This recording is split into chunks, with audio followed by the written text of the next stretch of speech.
Many species that have been driven to extinction in other areas of Australia still survive in the habitats of the Otways.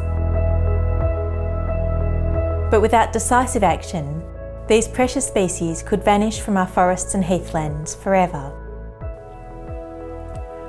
One of the greatest risks to the survival of the threatened plants and animals of the Otways is how little we know about them. We don't know exactly where they occur, how many of them there are, or the effects on them from a wide range of threats, including fire and feral predators.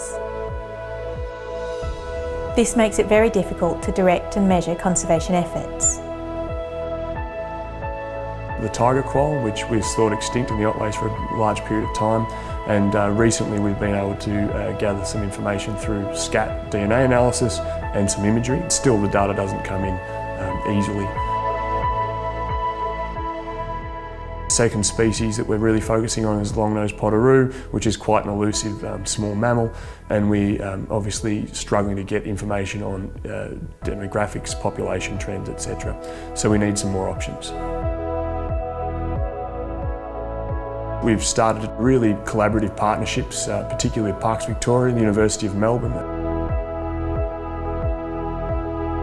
We're rolling out large grids of cameras, and we're beginning to collect some information on species like the Longnosed Pottery. We're hoping that that will really increase our knowledge base.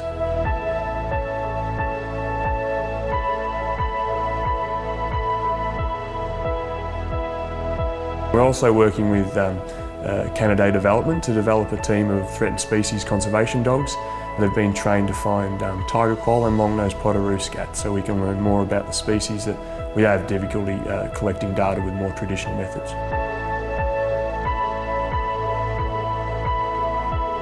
As well as collecting data, success in conservation depends on this information being effectively shared with those managing the land, both public and private. They can then apply this knowledge in their activities such as fuel reduction burning or feral animal control. The idea of developing a network like the Otways Threatened Species Network was to bring together all of the practitioners and land managers that work on threatened species in the Otways, and then work with them to bring together all the data sets that hadn't potentially been together previously, and make it available for all of those organisations so that they could make better decisions about conservation and research for threatened species in the Otways. Through engaging a wide range of partners, including universities, Parks Victoria, the Department of Environment, Land, Water and Planning, and community groups, the Conservation Ecology Centre has compiled and collated information collected over decades to create the Otways Threatened Species database. Our ecologists have compiled existing but often previously inaccessible information to create a comprehensive spatial database for researchers and managers to work with, including over 11,000 records of threatened species. This database that we put together is far more comprehensive than we've had access to in the past, and we'll be able to use that to draw reasonably accurate distribution maps for species that we have a lot of data on, and it will also identify species that we don't know enough about and we need to target for research. Some of these tools will then be available to land managers who will be able to target their conservation efforts. This information, together with the cooperative approach it represents, provides a strong base for driving conservation.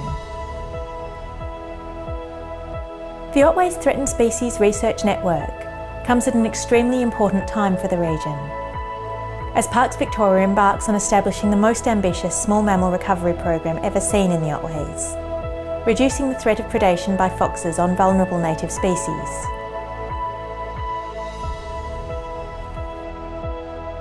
The challenge is great, and we must be strong, innovative and strategic in order to protect the precious species of the Otways and the ecosystems on which they depend.